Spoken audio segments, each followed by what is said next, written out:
So Shane, you're here up at the Jardins de Luthiers teaching Irish dance, Sean-nós specifically. Yeah. You did this last year as well, and you said you've got a number of people who've returned this year to do the same lessons. Yeah, it was nice to see the same faces back. So obviously it went well last year, which is a good sign, I suppose. But then it brings about its own challenges of trying to bring about new steps to the same people, because you can't be doing the same things as last year. So I suppose what we started with yesterday was we did jigs, which would be different timings, different rhythms, and I thought maybe it was a bit of a gamble, but they really liked it. So for the second hour then we kind of did a refresher course on last year's steps, and today then we started with new ones. But they're picking it up very quickly, so I hope I don't run out of steps before Friday. yeah, and I mean it's quite impressive that it says a lot that they've returned to learn more from you. You're really quite proficient in this area. How long have you been dancing, and tell us a little bit about the kind of dancing that you do? Well, I think it says a lot for the festival really that this Jardins, that there's all it's Irish culture and music and dancing, and I think it says a lot more about their love for the Irish culture more than the love of my dancing. So I think I'll give credit there. But I've been dancing since I was 4 or 5. My parents are big into set dancing, so Tim Flaherty's doing that this week, so I would have had a huge interest in that when I was younger. And then I just kind of got more into rhythmic steps and styles, and I just kind of got fascinated with that, and I started teaching myself, and I've gone to a few workshops and just kind of done my own thing. It's a bit different to what other people do. I like to be a bit more more rhythm and stuff, so I just enjoy what I kind of do now, really. So when you start each class, what would be the very first point? What do you think is what kind of underpins this style of dance that you're teaching? Well, the first thing I think of when I put on the music is, what am I going to do today?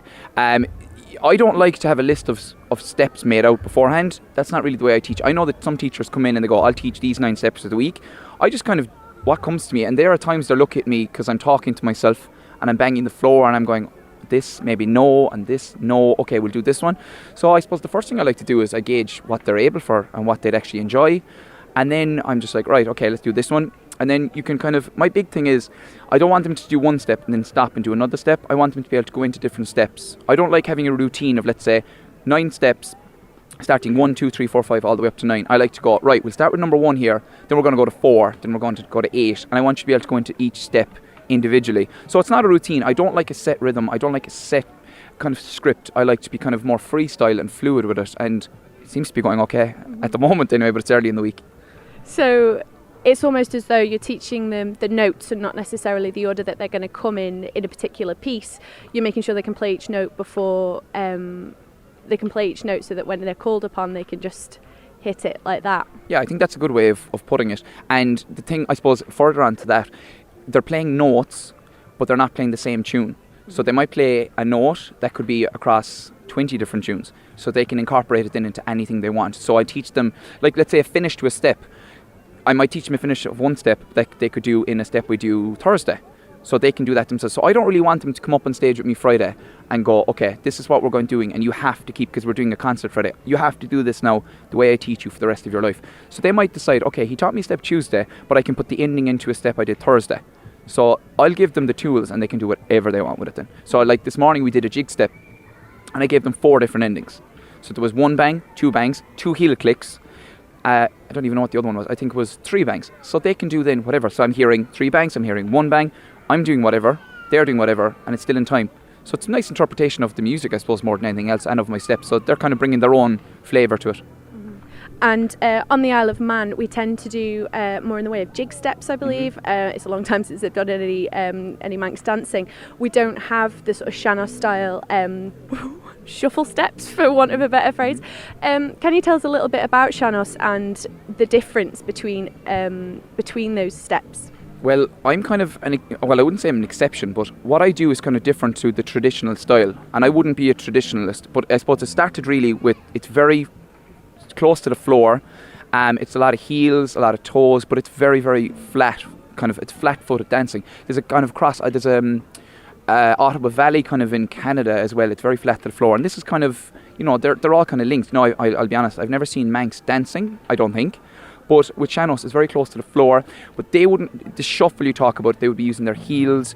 There wouldn't be as much rhythm in the traditional Sean-nós. So I suppose I kind of come away from that. I cross over with a bit of tap dancing and stuff. And I just kind of I like the more rhythmic side. But the traditionalists wouldn't be as much of a fan maybe as I am. But it's something that I always say it's each their own. Whatever sort of style of the Sean-nós you like to dance, do it. I don't really like to be like, oh, this is what you do, this is the tradition, stick to it.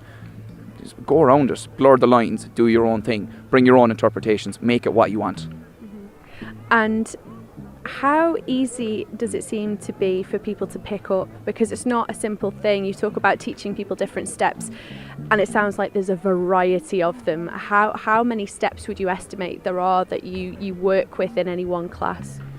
Well, okay, so if I dance myself, there are steps that are very, very intricate that I couldn't teach. So what I would do and what I would start with in a workshop, there's no correlation. So you have to start. It's like building a house. You start with the foundation and you work your way up. So by Friday, we'll have a few blocks put down, but nowhere near what you would need, you know, to properly go out and do a piece. But like, there's hundreds. Like I did a jig step this morning. I've never done before. I just came up with it in the spot. I don't see why people can't just come up. They hear a rhythm, they hear a sound, they hear a tune. So like I dance to the tune. So I hear a tune, I do a step to match it. Some people will do their set jigs, their set reels. I'll hear a certain tune, a certain person playing it. They might put stops into it. I'll stop with them. So it's kind of an interpretation of the tune more than anything. So I would say there's endless amount of steps. And the weird thing is, I haven't a word of French, not a word. So I was very, very anxious last year of how am I going to transfer and translate my steps into this setting. Doesn't matter what language you speak. I could be anywhere. I could be out in outer Mongolia and I could be teaching because they're watching your feet. Music and dancing is universal, so it makes no difference what language it is. It's just a different type of language that everyone can understand. And how many years would you say it's taken you to get to a point where you're able to... It sounds like what you're doing is you're equipping people to improvise. Is that what you do throughout your dancing? What kind of, when you're not here teaching people, what is it that you do? Well, I'm actually a school teacher, which is a bit different to the dancing scene. But I do a lot of dancing at home. I'm in a group called Officially Tapped. There's a 5 times World Irish Dancing Champion in that. There's musicians, and it's a lot of freestyle. So some people do their set steps. I just like to freestyle it.